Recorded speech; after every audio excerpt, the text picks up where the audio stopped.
So I'm a research assistant professor at Oregon Health and Science University. I'm going to be joined today by Kim Old, who is the Chief Commercial Officer of Emotiv. So as I mentioned, I do research at Oregon Health and Science University in beautiful Portland, Oregon. Please come visit. It's one of my favorite places in the world. And I do research involving brain-computer interface for communication. So for people with very severe disabilities who aren't able to use their natural speech for communication, they can wear an EEG cap, or there are other ways of acquiring the brain signals, and type messages just using their brain waves. I'm also a board member with the BCI Society. This is an international society dedicated to brain-computer interface research and development. We have members from 24 countries around the world, including South Korea. Lots of great BCI research going on here. So what is a brain-computer interface, or BCI? So the Brain-Computer Interface Society's definition is that it's something that measures brain activity and converts it in nearly real time to functionally useful outputs to replace, restore, enhance, supplement, or improve the natural outputs of the brain, changing the interactions between the brain and external or internal environments. So what does that mean? I'm a speech-language pathologist. I come from a background of helping people with communication impairments. So I focused mostly on the replacing natural outputs of the brain side of things. So in this case, it's people who have lost the ability to communicate, or perhaps were born being unable to use their speech. And we can use brain-computer interface to replace the movement of the articulators of actual speech with brain activity.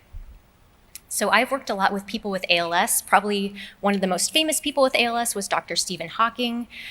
He used a computer with sensor. This black thing on his glasses here was a sensor that could sense a tiny movement of his cheek. He'd had ALS for over 40 years and was severely paralyzed. He could still twitch that little muscle in his cheek to send a message to the computer. But lots of people with ALS get to the point where they have no voluntary motor function at all.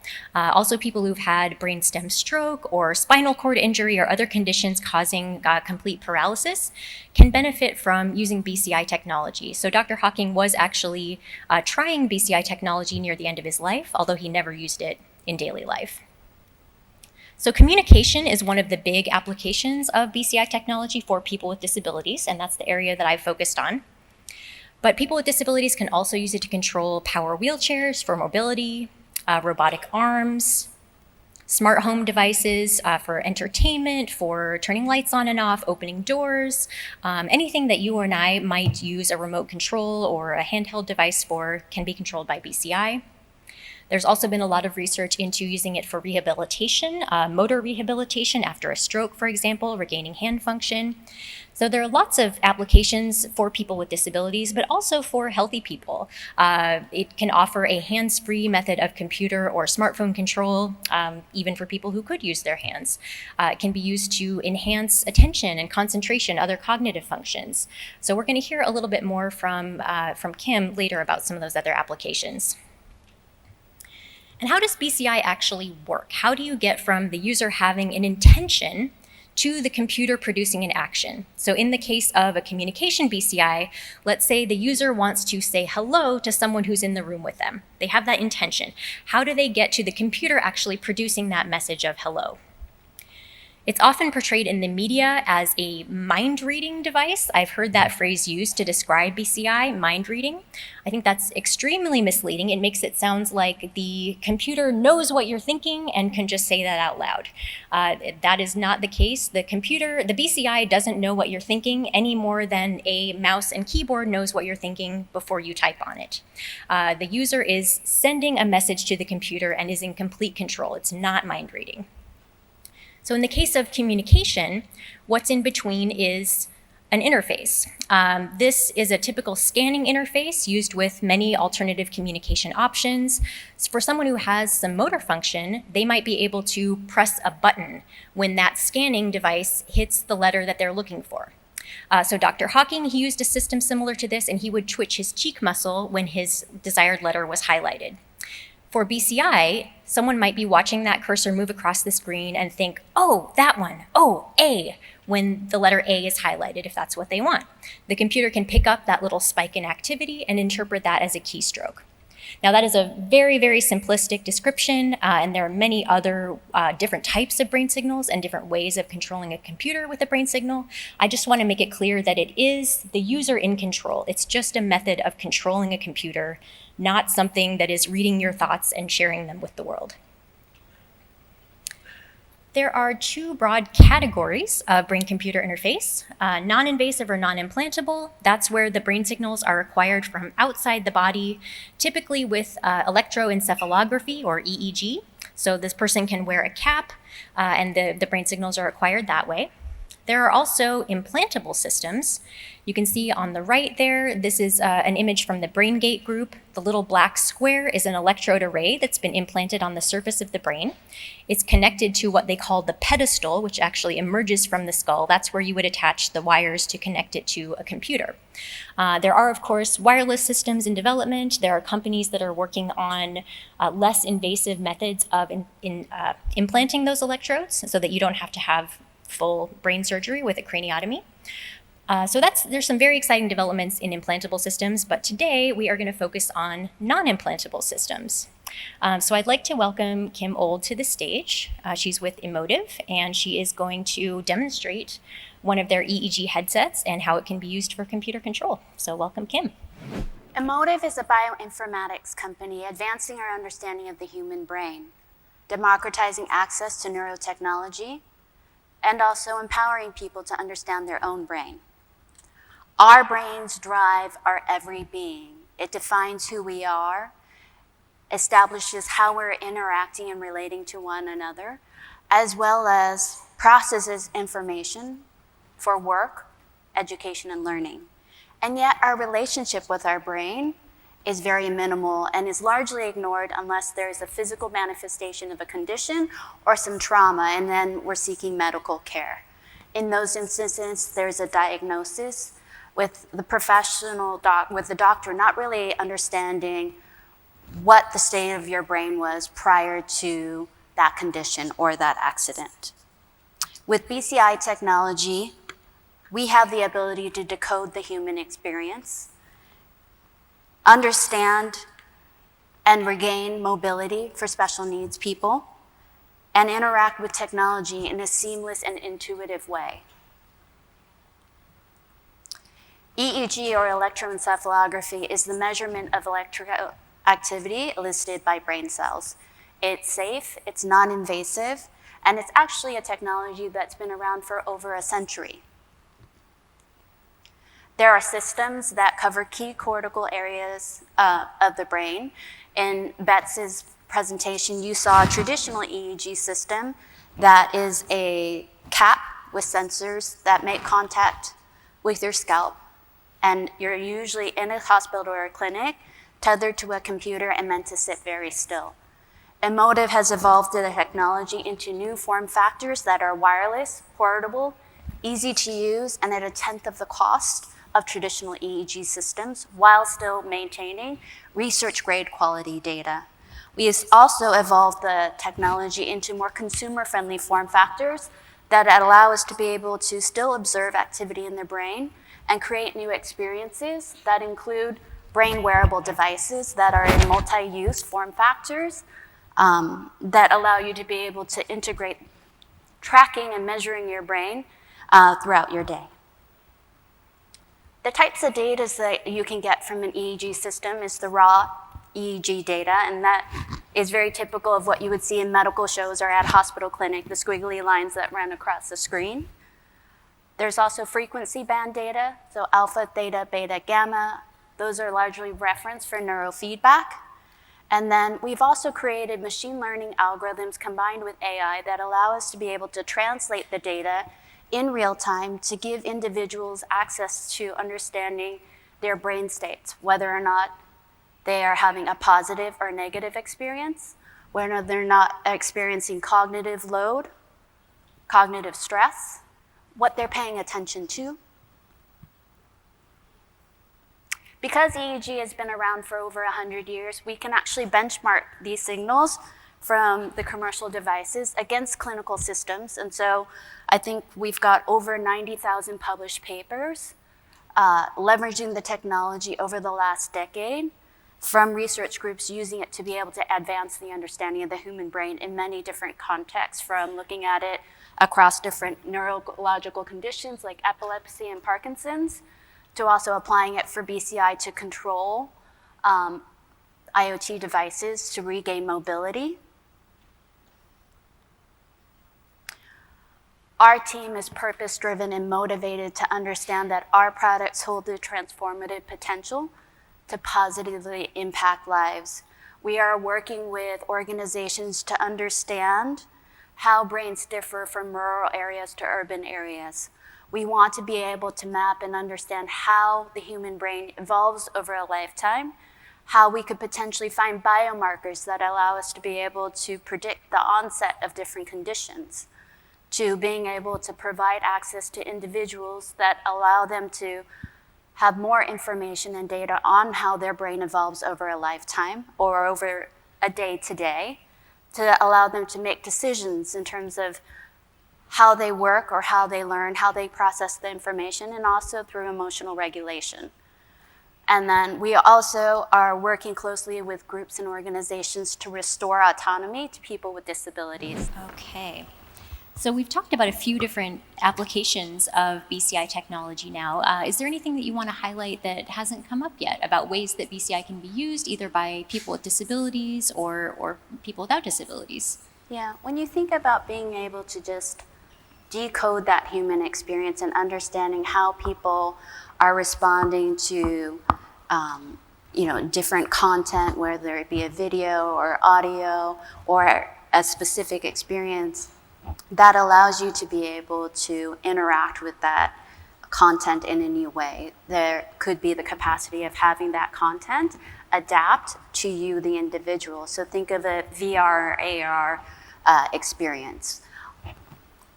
That technology is so future forward, but on a one-to-one, everybody is having the same experience. If you could imagine that technology understanding how you're responding in that virtual environment and having that virtual environment adapt to you to adjust colors, to be able to adjust gameplay or adjust the intensity of the environment or the content, it becomes more personalized and intuitive. We talked earlier in the opening ceremony about human-machine symbiosis. I think having a neural bridge to understand what that human experience is incredibly important for the machine to be able to provide those passive suggestions.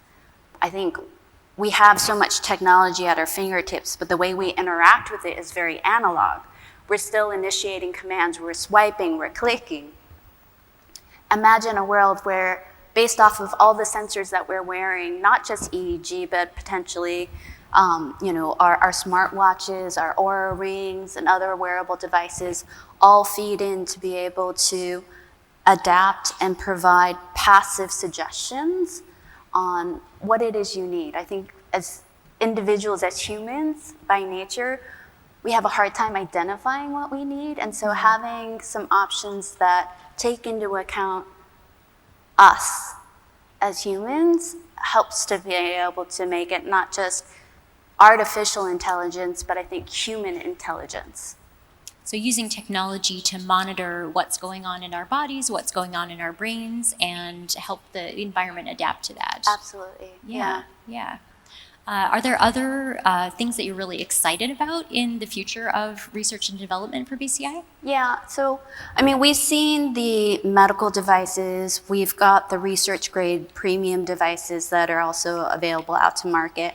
There is an emergence of wearable technology that allows us to be able to access EEG sensors and new form factors that allow us to be able to integrate the technology without looking like a sci-fi character. This is an EEG headset. It's a 2-channel headphone with a built-in microphone, but it allows me to replace my regular AirPods or EarPods to be able to stream entertainment, listen to a podcast, to taking a work call, and then all the while get feedback in terms of what my brain activity was. Was I paying attention to the content as I was working or reviewing the documents? Am I experiencing cognitive load in a way that I should actually take a break? I think oftentimes when we look at our day, we are arbitrarily scheduling things in time blocks for convenience, but taking into account our own biorhythms, I think helps us to be able to work smarter. Yeah, yeah. And from my background working with people with disabilities, I'm really excited about some of this new hardware, the more wearable type. Both because I'm hoping that the costs will come down, make it more available to people who need it, but also just to have something that looks more normal. People with disabilities don't necessarily want to have a lot of really obvious, obtrusive equipment that make them look different. They don't. Some people might like to wear a headset like you were showing. Maybe they feel like a cyborg and that, feels futuristic and cool. Some people might just want to look like a normal person, maybe wearing an earbud. That looks pretty normal. You don't want a reminder of your condition, and so having something that seamlessly integrates into your lifestyle, doesn't adjust your behavior because it is a form factor that you already use on a regular basis, but you can imagine this being adapted into eyewear, the ability to connect it to external devices as we see this technology emerge and boom. I see being able to easily interconnect this technology into the environment and the world around us. Mm-hmm. Yeah, and to be able to use just the devices that all of us take for granted using every day, right? Mm-hmm. To make those accessible to everybody. Absolutely. Yeah. So we've talked mostly today about non-implantable, non-invasive approaches, and that's what I use in my work as well. But there has been some really fascinating developments in the last couple years in the implantable approaches. So there have been, again, with my focus on communication, I'm interested in the research into speech decoding. So these are systems where someone has an implanted electrode array and they're able to imagine speech. So they're not actually moving their mouth and tongue, they're not actually speaking, they're imagining doing that. And these systems can actually decode that imagined movement and translate it into written words that can then be spoken aloud with synthesized speech. That's being done with a limited vocabulary set right now, but it is improving. The accuracy is pretty good. The rate is much faster than can be done with non-invasive approaches. The signal-to-noise ratio with an implantable system is much, much better because you're getting the brain signals directly from the source rather than going through layers of skull and scalp and hair. There are some interesting things happening in that realm. I'm wondering what you think about the future of implantable and non-implantable approaches. What are kind of some of the pros and cons? Do you see a role for both technologies going forward? Yeah, I think in terms of both technologies, it's advancing quickly and exponentially. I think when you're looking at invasive versus non-invasive, people that are considering invasive technology, those individuals don't have many choices. They're potentially, have multiple symptoms and conditions that they are experiencing and going through. And so the risk associated with implanting and the costs is high, but the value in terms of them being able to regain mobility or communication makes sense, and that the accuracy will only continue to improve well beyond what we can achieve with the non-invasive.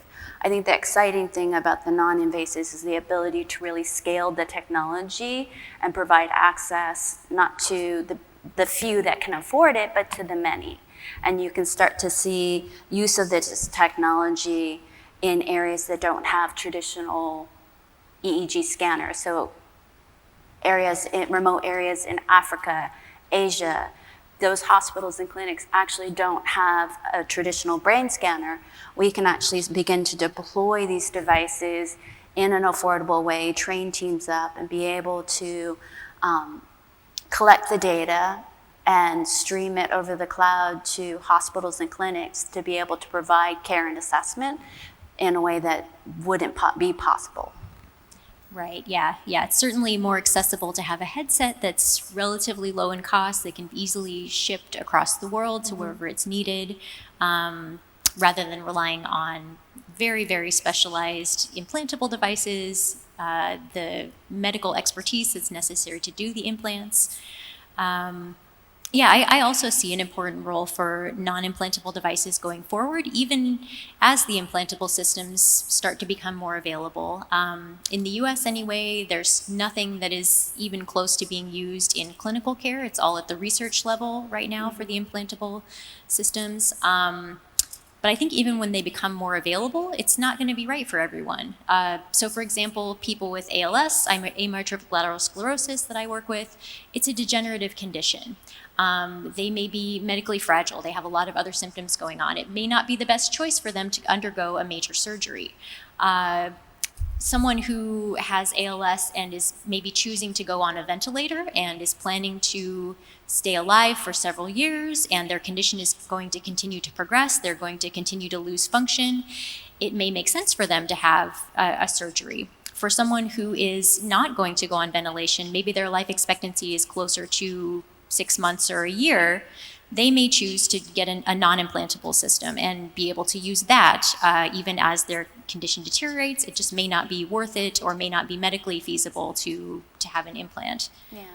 I think when you're looking at invasive technology, some of the considerations that you have to think about is the maintenance and the potential need to replace the technology because it's advancing so quickly. There is the potential and risk of it being rejected by the body.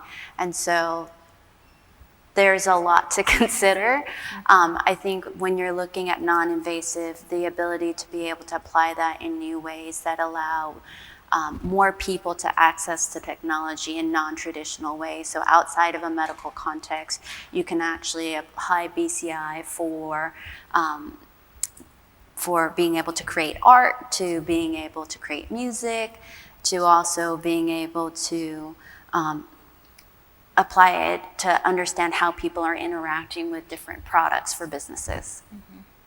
Yeah, and that's a great point, that BCI can be used for so much more than just meeting basic needs. Mm-hmm. You mentioned the art and entertainment. So there's a wonderful group in Canada that works with children, and they've set up a way for children with severe disabilities to paint using brain-computer interface. So they have a little robotic sphere that they place in a tray, and they put paint in there, and the kids can control the movement of the sphere using BCI and roll it around, and they make these beautiful, colorful paintings.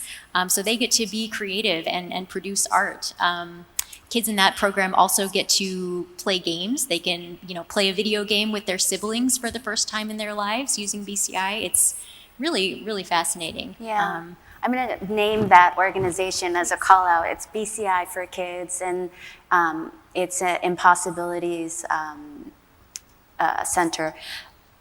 Most of these children are born into a wheelchair, and they actually haven't had an opportunity to even pick up a paintbrush and be creative. Applying BCI technology to control a robotic ball allows them to be able to be creative in a way that they haven't been able to before. They're able to do something independent. A large part of their day is being cared for by an individual, whether it's their mom or their nurse or doctor. But it also helps to be able to build neural pathways that they haven't tried to use because of their condition. And I think that also helps. And so this organization is working with rehabilitation centers, hopefully worldwide, as it continues to grow, to be able to work with centers, teach them about BCI technology and how it can be used for families to be able to assist them. Mm-hmm. Yeah, really wonderful program, BCI for Kids. There has also been some work, different research groups with computer-based, like digital art for adults, composing music, things like that, using BCI systems. It's really a lot of wonderful things going on. What kind of developments are you excited about for the future of BCI? Where do you see this technology in 5 years, 10 years? Yeah, I think AI plus BCI and the ability to be able to understand and unlock that human experience is really going to open up more possibilities and in a way that is unimaginable. And so some of the potential instances is maybe brain-to-brain communication, I think that opens up the ability to be able to explore new ways of empathy and human connection. We're pretty far way off from that. As you said earlier, we can't actually use these devices to read the mind, but I think the potential of layering AI and building out foundation models on the brain will allow us to be able to process really large amounts of complex data and being able to understand the brain and the brain in a context that is representative of just not specific communities, but incorporating people with neurodiversity, being able to understand different neurological conditions, I think will actually improve our cognitive health in a new way. Mm-hmm. Can you say a little bit more about the brain-to-brain connection? Like what does that look like? Yeah. How would that work? So with BCI technology today, we can actually identify different emotions. I think we have a hard time being able to identify our emotions or be able to communicate our emotions. But if there is a means to be able to start to measure that and measure that over time, there could be a way to be able to communicate what that emotion or that individual's experience is, without them actually having to say that. And so it could be reflected in neurotechnology-driven fashion, or documented in a way that allows us to be able to kind of track the patterns that allow us to be able to regulate our stress. So you could, in essence, feel what someone else is feeling. Yeah. Yeah. Oh, fascinating. Yeah. I think one of the AI applications that I'm excited about, again, with relation to communication, all comes back to communication for me, but it's possible that, so right now with augmentative and alternative communication, it's very slow and painstaking, and it is for BCI access as well. Aside from the implanted speech decoding systems, most BCI-based communication is quite slow. So if you're in conversation with a group of people, they're talking about some topic, and you're slowly, letter by letter, typing what you want to say about it. By the time you've finished your message and you're ready to share it with the group, they've moved on and they're already talking about something else.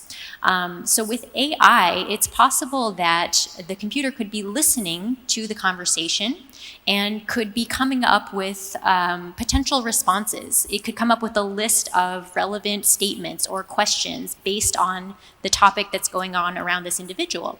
And that person might have the choice of maybe 5 or 6 different statements where they could just, with one selection, with their brain, however they're doing that, be able to produce a message. So I think it's important to make sure that the individual user is still in control, that the AI is not taking over and speaking for them. But if it can save them time by giving them options to choose from, I think that that could be a really exciting use of AI. Sure. I think there's also the opportunity to be able to apply it in terms of data and security. And imagine instead of trying to save a passcode, you could actually have a brain signature. With the AI, it could start to identify the individual's patterns and provide you with the capacity to be able to only identify you as the individual that can have access to certain layers of information. I know a lot of people with a ratty, torn notebook of passwords that would probably like that a lot. Yeah, I think there's some really exciting possibilities out there, definitely. As we're going forward and BCI systems become more widely available, how do you think they'll change people's lives, and how might they change society as a whole? Yeah, I think that being able to improve mobility for special needs communities is incredibly important and positive. We've worked with organizations like the Rodrigo Mendez Foundation. They wanted to raise awareness for urban environments, understanding that our cityscapes aren't built in a way that supports people with special needs. We actually worked with Rodrigo, who is a paraplegic, to drive a Formula One race car. And so he used our Epoch 14-channel EEG headset to be able to create 4 different mental commands for driving the Formula One Formula One race car forward, veering left, veering right, and braking. He was able to drive the car around an entire lap on the Formula One racetrack in Brazil. How fast did he go? So I think it was up to like 40 or 50 miles per hour. I would stand corrected if it's not. But and I'm not suggesting that people drive with a car. It's more of a platform to be able to say that there is a definitive need in terms of taking into account the mobility issues for special needs. I think also neurodiversity, understanding that we have very unique conditions and being able to consider those conditions not potentially as a disability, but as just a neurodivergent way of thinking and behaving, and understanding that better. The way that we have our relationship with our brain, like I mentioned before, it's largely ignored, and our medical system isn't set up in a way that allows us to be able to understand our own current cognitive health. When we look at neurological conditions, the hospitals and clinics have massive databases on essentially broken brains. I think that there's an opportunity to lean into this type of technology to empower people and to be able to democratize access that allows us to be able to build machine learning algorithms that are representative of everyone, but also start to measure longitudinal data on individuals and many individuals to potentially identify patterns that give us the ability to create biomarkers for the prediction of different conditions and to be able to understand the deterioration of the brain over a lifespan. I think that's a new application of the technology that we hope to continue to grow. Yeah, absolutely. With our aging populations in many nations now, there's going to be, as we all know, an explosion of cognitive impairment and dementia, and so having other ways to look at that and study that could be very helpful. Yeah. And then on the flip side, there's human augmentation, being able to leverage the technology to be able to improve your memory, improve various cognitive states that allow you to basically supercharge your own brain. Yeah, yeah. And I think this all fits in really well with the theme of the meeting of coexistence. We're talking about coexisting people with and without disabilities, making sure that people with disabilities are able to access the world, just as easily as the rest of us can.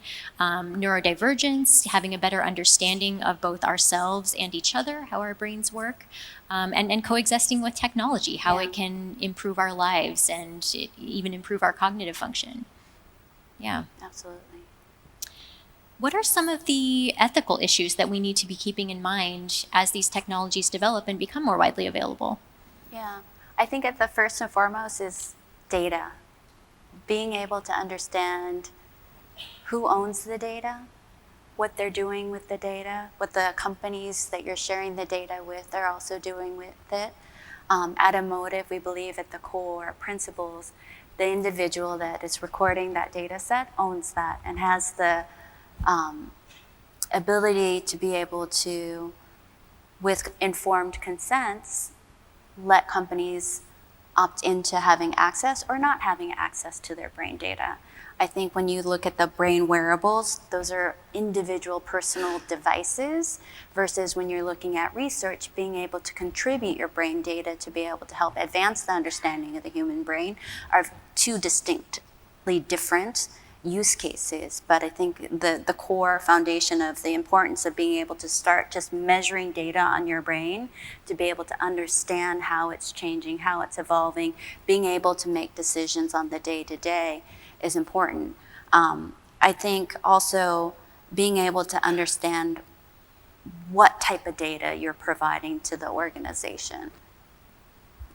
Yeah. There is a slippery slope, right, in terms of being able to understand and measure when people are paying attention versus, their stress and their mental well-being. Mm-hmm. We want to make sure that we're working with policymakers, with companies, or government bodies in terms of being able to build ethical frameworks that allow us to be able to bring this technology to a wider community in an intentional and positive way. Yeah, yeah. You can certainly imagine advertisers or potentially people who are interested in producing propaganda, that they might be interested in being able to see our mental and emotional reactions to images, for example, or videos, and being able to manipulate that. I think definitely we need to keep an eye on who has that data and what they're doing with it. And I think, when there are unintentional consequences to technology, and so being very mindful, understanding that, and continuing a dialogue with important organizations allows us to be able to continue to innovate, but in a responsible way. Yeah. What about ethical concerns related to who has access to this technology? Yeah, I think from a company standpoint, from a commercial standpoint, making it a point for that individual to be consenting explicitly at every single instance, so that they understand that when they are using the technology, that they're sharing their data, what that company is doing with that data, using it to be able to improve its own machine learning algorithms to provide better services back to the individual, or is that company selling your data? I think there's a lot of information that needs to be able to be transparent for that individual to make an informed decision. Yeah, yeah. I think one of my concerns is making sure that it's accessible to everyone, especially in the United States with, our insurance system is kind of all over the map. People have different levels of coverage or sometimes no coverage. Who is going to be able to afford the copay necessary to get, an expensive EEG device or an implant? I think we need to really keep an eye on who has access to this technology and make sure that it's not only for the 1%. And I know that Emotiv is working, is focusing on lower cost solutions, which is great. And from a research perspective, I think that we need to keep in mind there's the motto of kind of the American disability rights movement, which is nothing about us without us. In our lab, we follow a model of participatory action research where we're involving people with disabilities. So in our case, people with communication impairments at all stages of the research process. We're asking for their input. We're asking what they want. We're asking, do you like this prototype? What do we need to change? I think it's really important that we keep the user in mind at all times in research and development. Yeah, I think going a step beyond just democratizing access to the technology, I think that inherently as an organization, we have to be responsible about the machine learning algorithms that we create too. It shouldn't be built off of data that is provided by groups or cohorts of people that have access to that technology. We are very mindful, and so we are working with organizations to be able to deploy the technology. We have a global access program where we're donating portions of the technology to underserved organizations or groups that have limited access to resources because that we recognize the important work that they're doing. Well, I think we've reached the end of our time here, so I want to thank Kim Old for being here today and for the wonderful demonstration. I want to thank our volunteer, and thank you all for listening. Thanks, Bats. Thanks, everyone.